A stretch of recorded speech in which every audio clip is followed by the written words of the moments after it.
Pertanyaan di sini. Jadi dari Fatu Makkah tahun berapa? 8 Hijriah. Barakallahu fiki. Silakan. Nanti ya. 8 Hijriah.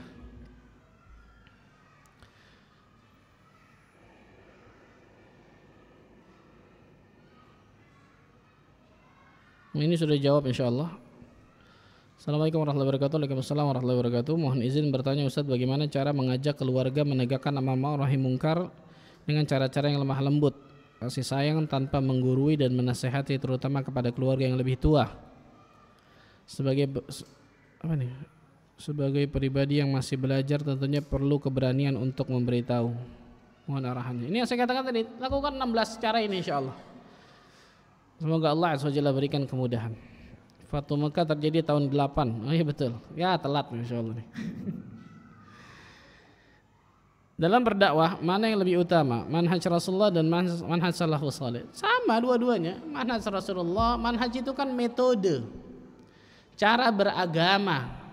Bagaimana cara beragama seseorang dalam masalah akidahnya, dalam masalah akhlaknya, dalam masalah muamalahnya. Jadi manhaj lebih umum. A'ammu minal aqidah kata para ulama. Manhaj lebih umum daripada perkara akidah. Manhaj itu metode, cara beragama. Bagaimana cara beragamanya Rasulullah dalam tazkiyatun nufus misal. Bagaimana cara beragamanya Rasulullah dalam bermuamalah kepada manusia. Bagaimana cara beragamanya Rasul sallallahu alaihi wasallam dalam masalah tauhid, kan gitu. Jadi manhaj lebih umum. Dan dua-duanya manhaj Rasulullah, manhaj sahabat, manhaj salafus saleh. Nah, itu sama pada hakikatnya. Enggak ada yang berbeda. Nasihat buat kami yang baru hijrah, dari mana saya belajar ilmu syariat yang paling tepat? Jangan dari YouTube, ini yang paling penting nih. Karena yang di YouTube ini bertebaran luar biasa, bermacam-macam nih. Seperti apa samudera yang gak bertepi. Cari rekomendasi. Nah, untuk misal hijrah dari siapa nih tahunnya nih? Cari rekomendasi guru-guru, ustadz-ustadz yang berilmu yang memang di atas manhaj salafus saleh, belajar kepada mereka. Datangi, doa kepada Allah agar Allah selalu berikan keistiqomahan di atas manhaj yang hak ini. Jangan hanya dari YouTube. Kalau hanya dari YouTube kemudian ditakutkan nanti akan salahnya maka lebih banyak daripada kebenarannya. Semoga Allah berikan keistiqomahan kepada antum yang bertanya. Semoga Allah Azza wa Jalla selalu memberkahi ustaz dan keluarga juga, panitia dan jamaah yang hadir. Allahumma amin. Ada beberapa pertanyaan. Beberapa banyak nih. Apakah seorang istri dikatakan telah menyia-nyiakan waktu jika dia bangun malam untuk membantu menyiapkan peralatan berdagang suaminya, sementara dia hanya sempat sholat witir saja dan tidak sholat tahajud? Enggak. Kenapa menyia-nyiakan waktu? Ini pahala besar, masya Allah, luar biasa ini. Yang pertama, tetap dia sholat witir, alhamdulillah. Kalau dia bisa tambah sholat tahajud 2 rakaat, tutup witir 1, hadza ahsan. Yang kedua, apa yang dilakukan dirinya membantu suaminya, bayangkan. Menyiapkan peralatan berdagang, Allahu Akbar, pahala besar luar biasa ini bagi seorang istri. Maka para ibu-ibu, para akhwat, jangan pernah berkecil hati. Oh, cuma ibu rumah tangga. Salah. Ini berapa pahala yang terkandung dalam ibu rumah tangga tersebut yang gak bisa didapatkan sama orang lain loh. Maka jangan kecil hati. Salah satunya ini nih, membantu suaminya dalam mencari maisha, mendidik anaknya menjadi generasi Islami, menjadikan dirinya menjadi yang salehah di rumahnya. Wah, luar biasa. Surganya memang ada di rumahnya, kan gitu. Jangan kecil hati tentang masalah ini. Dan di sini pentingnya ilmu. Di sini pentingnya apa? Ilmu. Jelas ini bukan sia-sia tapi pahala besar, masya Allah. Seorang istri yang telah menjadi ibu dan dia sudah pernah belajar tentang tarbiyatul aulad, akan tetapi dalam praktiknya begitu susah menerapkannya. Apalagi ketika anak-anak main sehingga rumah berantakan, sementara pekerjaan rumah yang lain seperti mencuci baju belum selesai, sehingga menyebabkan wanita tersebut marah dan memarahi anaknya. Wah, ini ibu kan jarang marah ya.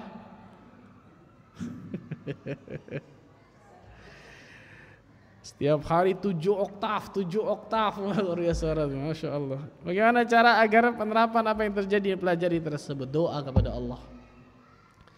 Doa kepada Allah tabaraka wa taala agar Allah berikan kemudahan. Yang seperti ini dimudahkan oleh Allah bagi orang-orang yang Allah kehendaki. Yang pertama, doa. Yang kedua, ta'awud, biasakan. Membiasakan diri untuk sabar, membiasakan diri untuk apa? Tutup mata. Mau kayak kapal pecah lagi rumah. Biasakan diri untuk itu. Nanti selesai anak tidur beresin. Gitu ya. Atau mungkin kita ajarkan anak-anak tersebut, kalau masih kecil susah subhanallah. Tapi kalau mungkin sudah tamyiz, ajarkan anak-anak tersebut untuk setiap main beresin, kan gitu ya. Dan memang harus ekstra sabar. Kalau enggak, waduh setiap hari stres itu. Setiap hari kerjaannya pakai mikrofon, masya Allah, tanpa mikrofon bahkan subhanallah, betul ya. Harus memang ta'awud, dan itu subhanallah, itu surganya loh, luar biasa. Bagaimana orang yang dapatkan surga? Gampang apa susah? Susah kan gitu. Tapi sesuatu yang susah belum tentu nggak bisa, belum tentu mustahil.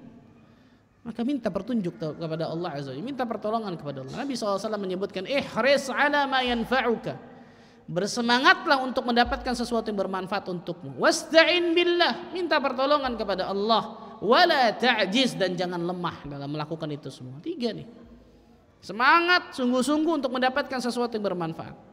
Kalau ingin marah, ingat, ya Allah, masa saya kalah lagi sama syaitan nih. Tapi kalau bukan berarti nggak boleh marah ya, salah juga nih. Kayak saya dapatkan orang tua nggak pernah marah sama sekali pada anaknya. Padahal ternyata anaknya melakukan pelanggaran yang boleh untuk dimarahkan, bahkan harus dimarahi tentang masalah itu. Ini nggak benar kalau begini. Ada cara ini proporsional kalau seperti ini. Kan ada marah yang memang ada pada tempatnya. Rasulullah SAW bukan nggak pernah marah, betul ya? Tapi marahnya jelas ketika ada pelanggaran terhadap syariat Allah, kan gitu. Marahnya pada tempatnya, proporsional. Maka doa kepada Allah, biasakan diri untuk sabar, biasakan diri untuk menutup matanya apa yang terjadi di depannya, kan gitu ya. Biasakan diri untuk selalu membantu suaminya mungkin, atau biasakan diri untuk mengerjakan pekerjaan rumah dengan ikhlas dan seterusnya. Semoga Allah Azza wa Jalla berikan kemudahan kepadanya.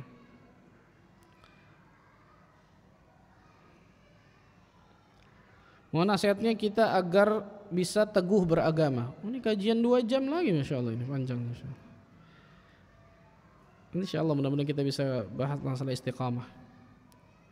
Apakah disyariatkan bagi wanita yang haid untuk bangun di akhir malam dan berdoa tanpa sholat? Karena ini adalah waktu yang utama. Betul.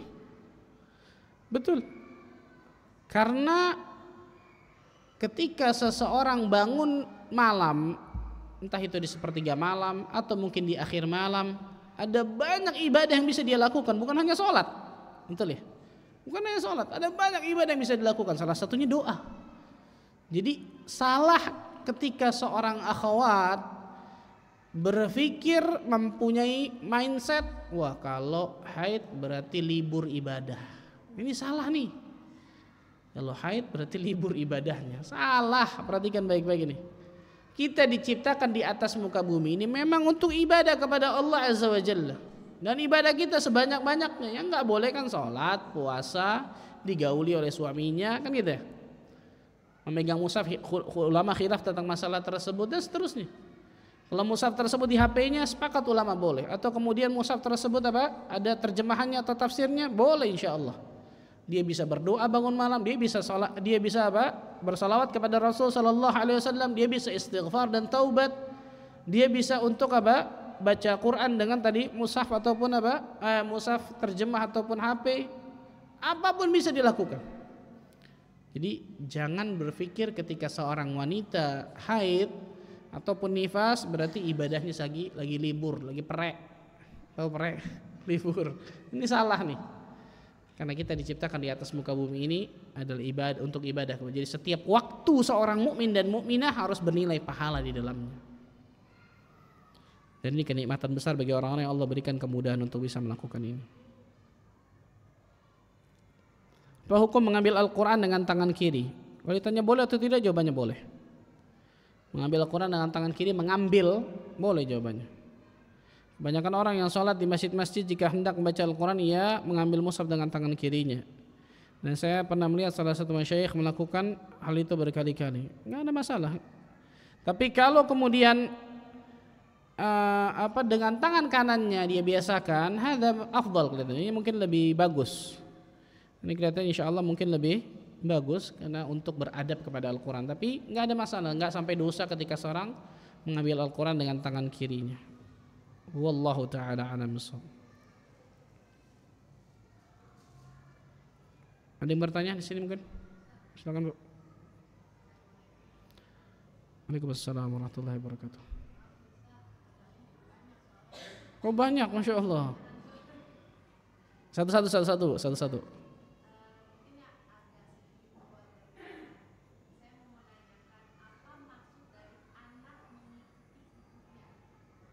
Anak.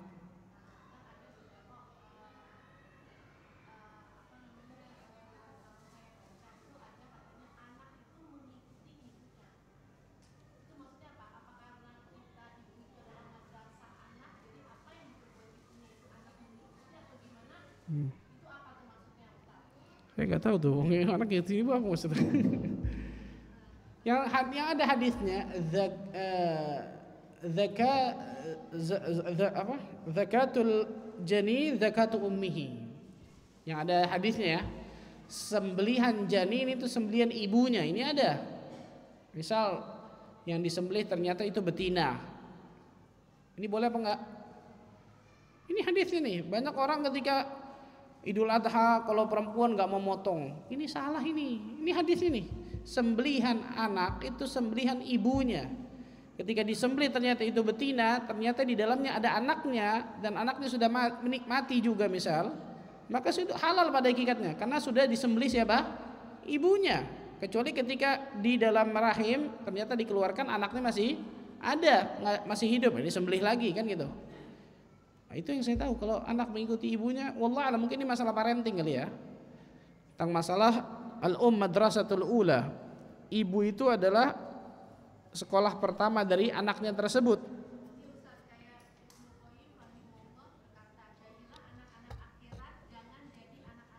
Oh, nah.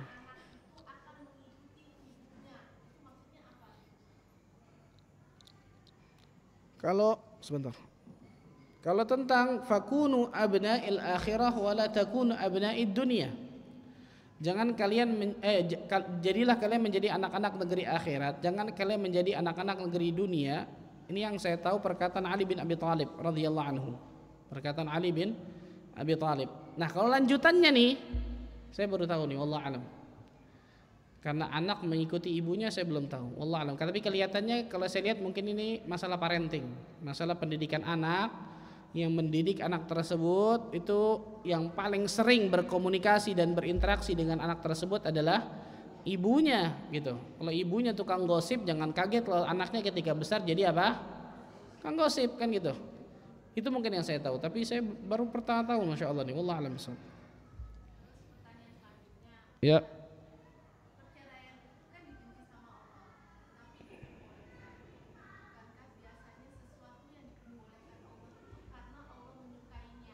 Nah, hadis yang mengatakan bahwa perkara halal yang dibenci oleh Allah Azza wa Jalla adalah at-talaq, hadisnya dhaif. Hadisnya lemah. Hadisnya lemah. Perkara halal yang dibenci oleh Allah Azza wa Jalla adalah at-talaq, perceraian, itu hadisnya dilemahkan oleh para ulama. Kenapa? Karena ada hal-hal yang ternyata jalan keluarnya itu talak. Ada hal-hal dalam rumah tangga nggak ada jalan keluar kecuali talak kan gitu. Makanya hukum talak ini kan bervariasi gitu. Dari haram nggak boleh, dari mubah, dari dianjurkan bahkan sampai diwajibkan. Contoh misal seorang punya pasangan hidup melakukan kesyirikan luar biasa, sudah dinasihati bertahun-tahun, ini seperti wajib nih, nggak main-main. Seseorang yang punya pasangan hidup nggak pernah sholat dalam hidupnya, ini nggak boleh, subhanallah. Sudah dinasehati bahkan mungkin bertahun-tahun, seperti ini jelas. Nah, itu kan cara jalan keluarnya nggak ada lain kecuali apa? Talak. Karena itu disyariatkan dalam agama. Sesuatu yang disyariatkan dalam agama pasti di dalamnya penuh dengan apa? Berbagai macam hikmah yang mendalam. Adapun tadi saya katakan hadis yang mengatakan bahwa perkara halal yang dibenci oleh Allah Azza wa Jalla adalah talak, hadis dhaif, hadis lemah. Allah a'lam.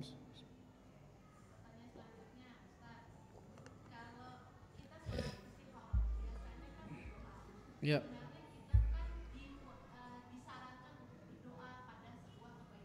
Nah.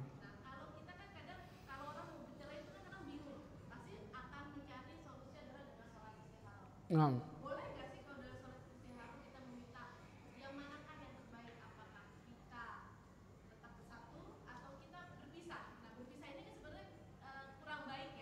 Nah.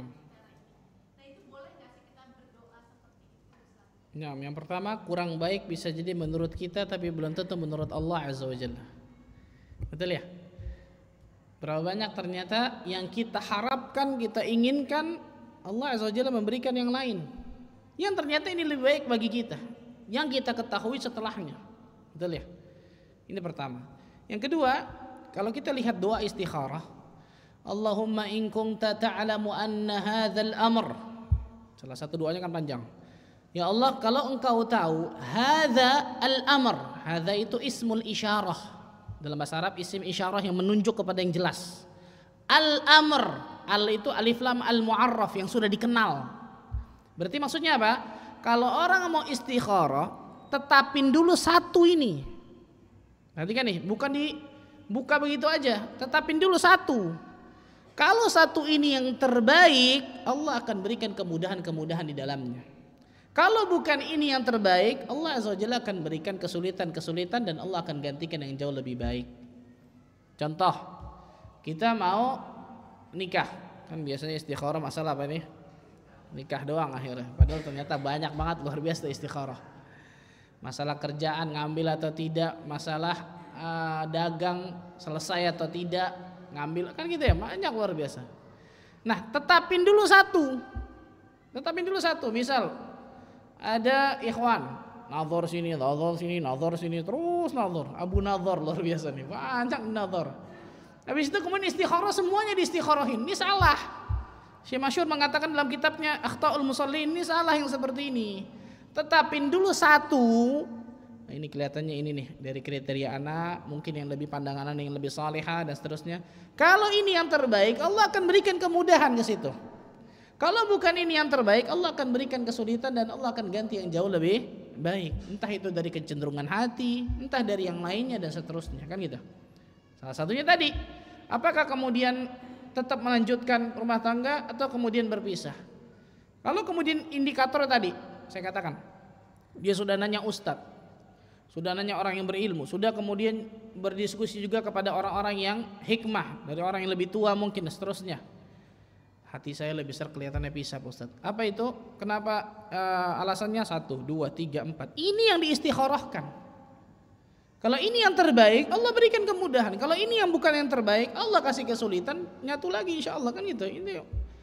Makanya Allah Azza wa Jalla mengatakan wa asa an takrahu syai'a wa huwa khairul lakum. Bisa jadi sesuatu yang kalian benci, kalian enggak suka, kalian enggak inginkan, itu baik untuk kalian. Wa asa an tuhibbu syai'an wa huwa syarrul lakum. Bisa jadi sesuatu yang kalian inginkan, kalian dambakan, kalian cita-citakan, ternyata itu buruk untuk kalian. Wallahu ya'lamu wa antum la ta'lamun. Allah tutup ayat ini mengatakan Allah Maha mengetahui sedangkan kalian tidak mengetahui wahai manusia. Nah, ini makanya para Rasul mengatakan apa? Tidak akan menyesal orang-orang yang beristikharah kepada Allah Azza wa Jalla. Ini luar biasa pentingnya ini masalah ini. Wallahu a'lam. Oh, ada lagi satu lagi. Bonus terakhir nih.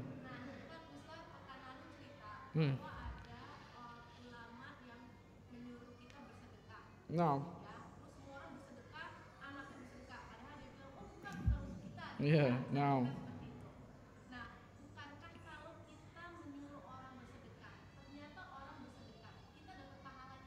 Betul.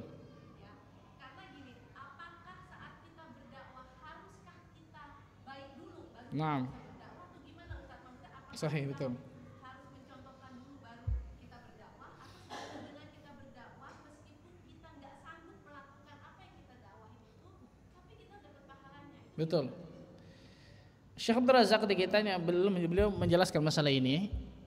Yang pertama kata beliau menjawab ini, kalau kita berdakwah di jalan Allah, menasihati orang, kemudian kita bisa jadi belum mampu melakukan hal tersebut. Apakah kita dakwahkan atau enggak? Atau kita sampaikan atau enggak? Kita nasihati atau enggak?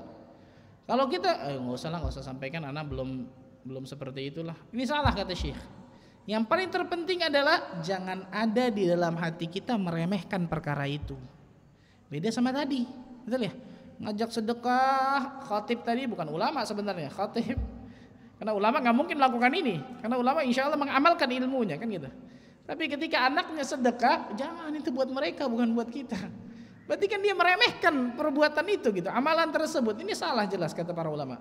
Kata Syekh Abdul Razak, jangan sampai ada dalam hati kita meremehkan perbuatan itu, meremehkan amal saleh tersebut. Satu. Yang kedua, ketika kita menyampaikan dakwah kepada orang, menasihati orang dengan satu yang mungkin belum kita lakukan. Yang kedua kata para ulama, niatkan dalam hati kita, ya Allah, mudah-mudahan saya adalah orang yang pertama melakukan ini, ya Allah. Mudah-mudahan Engkau berikan kemudahan saya mengamalkan yang saya dakwahkan ini. Nah, ini kan jelas baik bagi dirinya. Karena betul kalau menunggu orang semuanya baik, semuanya sempurna baru kemudian berdakwah, nggak ada orang berdakwah kecuali hanya sedikit. Kecuali hanya para nabi dan rasul kan gitu. Tapi yang paling terpenting adalah ketika dia dakwah sampaikan dengan hak, dengan ikhlas, dan ketika dia belum bisa melakukan itu, doa kepada Allah, ya Allah berikan kemudahan saya melakukan itu ya Allah. Bahkan jadikan saya termasuk orang yang pertama-tama melakukan itu ya Allah. Dan jangan ada dalam hati kita meremehkan perbuatan itu, meremehkan amal saleh tersebut kan itu. Bahkan itu jadikan motivasi bagi diri kita tuh. Kalau saya sampaikan ke orang, nasihati orang, tapi saya tidak melakukannya, atau saya bahkan yang paling pertama melanggarnya, saya bisa paling dosa ini, na'udzubillah. Itu bisa jadi rem bagi diri kita, betul ya? Untuk melakukan keburukan, dan bisa jadi motivasi bagi diri kita untuk melakukan kebaikan. Nah, dalam hatinya seperti itu. Nah, jadi jangan kemudian nggak usah dakwah lah, nggak usah nasihatin, saya juga kayaknya masih jauh lah. Nggak bakal ada nasihat kalau seperti ini. Betul, sahih.